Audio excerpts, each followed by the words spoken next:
Welcome to the 9th episode of तुक्का tricks for 2026। अगर आपको जेईई मेन 2026 में 60 to 80 मार्क्स एक्स्ट्रा इंक्रीज करना है तो मेरा तुक्का ट्रिक्स कोर्स एनरोल कर सकते हो। Link is given in the description. यहाँ पर इस तरीके से कुछ सीन बन रहा है। मान लो इस तरीके से मैं एक्सेस बना देता हूँ। Maximum height reached by the first ball is 8 times higher than the second ball. तो अगर मान लो जो सेकंड बॉल है वो अगर ऐसा है तो इसका 8 गुना आप समझ सकते हो ना कि बहुत ज्यादा होगा। ठीक है, इसका 8 गुना हाइट, ठीक है, ये हमारे पास में होगा। तो आप समझ सकते हो कि कुछ इस तरीके की प्रोजेक्टाइल हमारे पास में आ सकती है फर्स्ट वाले के लिए। अब इन दोनों प्रोजेक्टाइल को अगर आप कंपेयर करोगे तो क्योंकि ये हाइट बहुत ज्यादा है तो टाइम भी ना सफिशिएंट होगा। अगर हम टाइम ऑफ फ्लाइट का रेशियो यहां पर बात करें, क्वेश्चन में कह रहा है टाइम ऑफ फ्लाइट का हमारे पास में क्या रेशियो होगा ये आपको बताना है। अब क्योंकि यहां पर हाइट बहुत ज्यादा है तो आप महसूस करके भी यहां पर थोड़ा सा तुक्का मार सकते हो। एटलीस्ट आप दो ऑप्शन को एलिमिनेट कर सकते हो, क्योंकि ऑप्शन बी में टाइम दिया हुआ है सिर्फ डबल और ऑप्शन सी में टाइम दिया हुआ है 1.4 टाइम्स, क्योंकि रूट 2 की वैल्यू 1.4 होती है। तो ये जो दोनों ऑप्शंस है ना, इसकी पॉसिबिलिटी बहुत ही कम है। इन दोनों को आप यहां पर एलिमिनेट कर सकते हो। 4:1 एंड 2.8:1, ठीक है, इन दोनों में से आपको तुक्का लगाना चाहिए क्योंकि 2√2 = 2.8। तो यहां पे क्या है, सफिशिएंटली टाइम ज्यादा दिख रहा है आपको। तो अगर आप एक्चुअल पूरा सोल्यूशन यहां पर नहीं भी कर सकते हो ना, तो भी मैं आपको सजेस्ट करूंगा कि यहां पर आप तुक्का मार सकते हो, क्योंकि यहां पर 50% एक्यूरेसी तो आपकी बनेगी, क्योंकि 2:1 और √2:1 नहीं होगा। या आप इसको डायग्राम से इमेजिन कर सकते हो कि भाई एक का हाइट इतना है तो दूसरे का 8 गुना जाएगा, तो उसके लिए टाइम ऑफ फ्लाइट जो है वो ज्यादा होने वाला है। ठीक है, इसका करेक्ट आंसर हमारे पास में दिया हुआ है ऑप्शन ए। आप लोग सॉल्व करके चेक कर लेना। अगर आप ऑप्शन ए मार्क करते हो तो आपको 4 नंबर मिलेगा, अगर डी मार्क करते हो तो -1 होगा।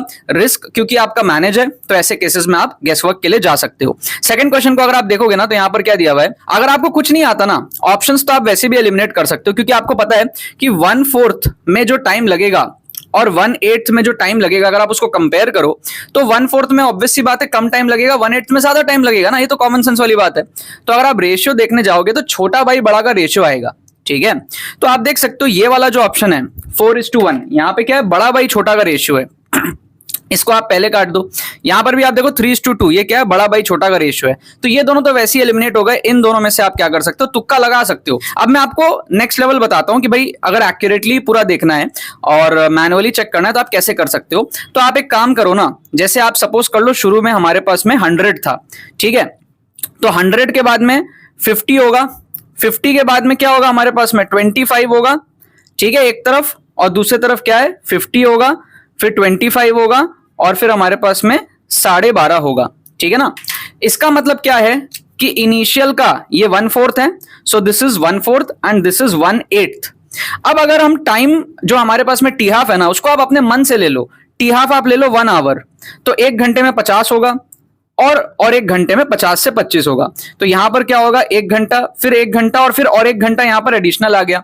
तो आप सिंपली देख सकते हो रेशियो 2:3 हो जाएगा। आप डायरेक्टली यहां पर जो है ना ऑप्शन डी को मार्क कर सकते हो। ये हमारे पास में करेक्ट आंसर हो जाएगा। 4 नंबर आपको यहां पर जो है मिल जाएंगे। ठीक है, इस तरीके से आपको जो है सॉल्विंग करनी है। एग्जाम में आपको सॉल्विंग कैसे करनी है, ट्रेडिशनल मेथड से सॉल्व नहीं करना है आपको, जुगाड़ अप्रोच से आपको राइट कॉम्पिटिटिव एग्जाम में जैसे प्रॉब्लम सॉल्विंग एबिलिटी आपकी होनी चाहिए, उसको आप लोग सीख लो मेरे से।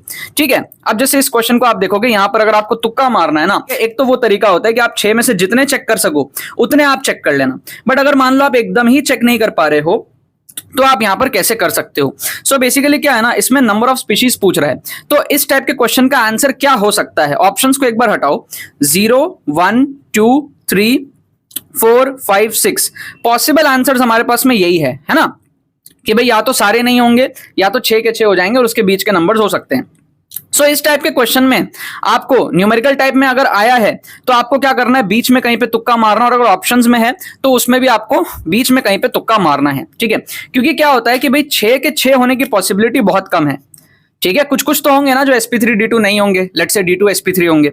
ठीक है, और 5 की भी पॉसिबिलिटी कम है। उसी तरीके से 0 बहुत ही रेयर चांस है, 1 और 2 की पॉसिबिलिटी बहुत ही कम है। तो बीच में कहीं तुक्का मारा करो, उसकी पॉसिबिलिटी आपकी ज्यादा रहती है इस टाइप के क्वेश्चन में, राइट। सो यहां पर अगर आपको तुक्का मारना है तो आप क्या कर सकते हो, एक आप 6 को एलिमिनेट कर सकते हो, एक आप 5 को एलिमिनेट कर सकते हो, है ना, और आप 4 और 3 में से तुक्का मार सकते हो। इन दोनों की पॉसिबिलिटी सबसे ज्यादा है इस क्वेश्चन के सही होने की। तो यहां पर भी आप मोटा मोटा फील कर सकते हो कि 50% के आसपास आपकी एक्यूरेसी है, क्योंकि आप जो एलिमिनेट कर रहे हो ना वो अंधाधुन एलिमिनेट नहीं कर रहे हो, कुछ लॉजिक है आपके एलिमिनेशन के ऊपर में। इसका करेक्ट आंसर है ऑप्शन सी। ठीक है, कहीं कहीं पे ऑप्शन डी दिया हुआ है कुछ कुछ जगह पे, बट इसका करेक्ट आंसर हमारे पास में ऑप्शन सी विच इज 4।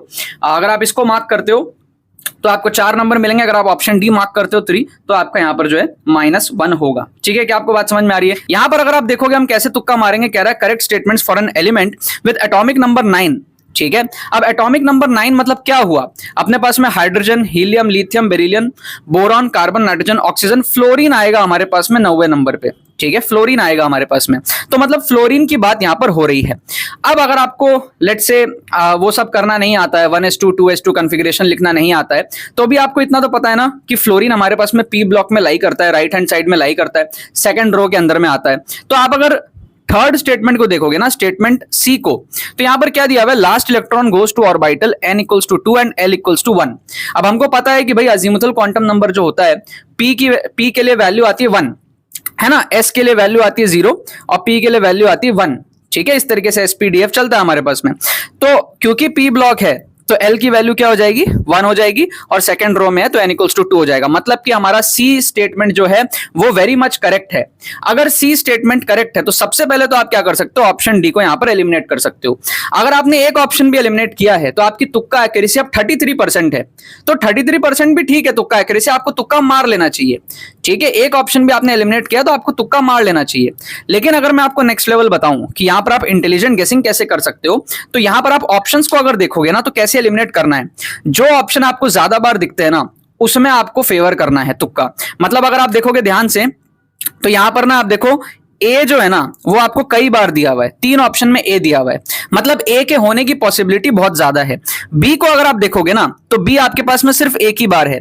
ठीक है, ए आपको 3 बार दिया था, ए की पॉसिबिलिटी ज्यादा है, बी सिर्फ एक ही बार है, तो बी की पॉसिबिलिटी कम है। ठीक है, और अगर आप देखोगे यहां पर कि जो डी है, ठीक है, डी जो है वो 2 बार है, लेकिन सी जो है ना वो सबसे ज्यादा बार है, सी सी सी, इसकी पॉसिबिलिटी ज्यादा है। तो जो नंबर्स आपको ज्यादा बार दिखते हैं, ए हमको कितने बार दिख रहा है यहां पर 1 2 3 टाइम्स। ठीक है, फिर हमको बी कितने बार दिख रहा है, ओनली 1 टाइम।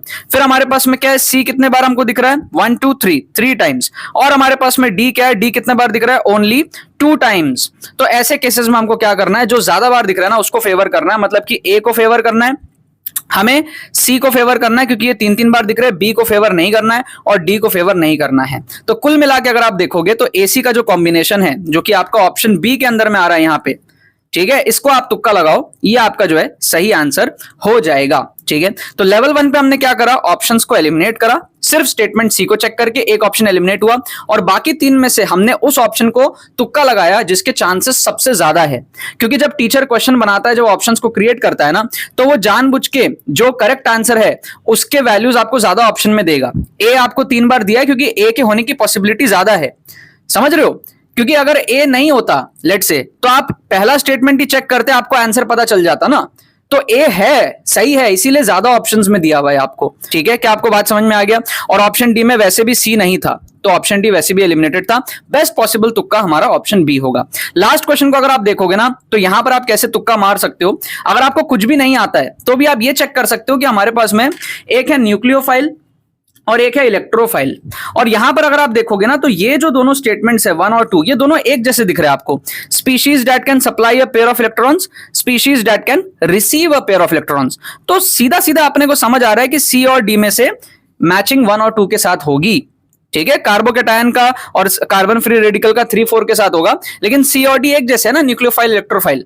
ठीक है, एक सप्लाई करेगा, एक रिसीव करेगा। अगर आपको याद नहीं है, आपने पढ़ाई ज्यादा नहीं करी है, तो भी आपको इतना तो कॉमन सेंस है कि सीडी की मैचिंग 1 2 के साथ होगी।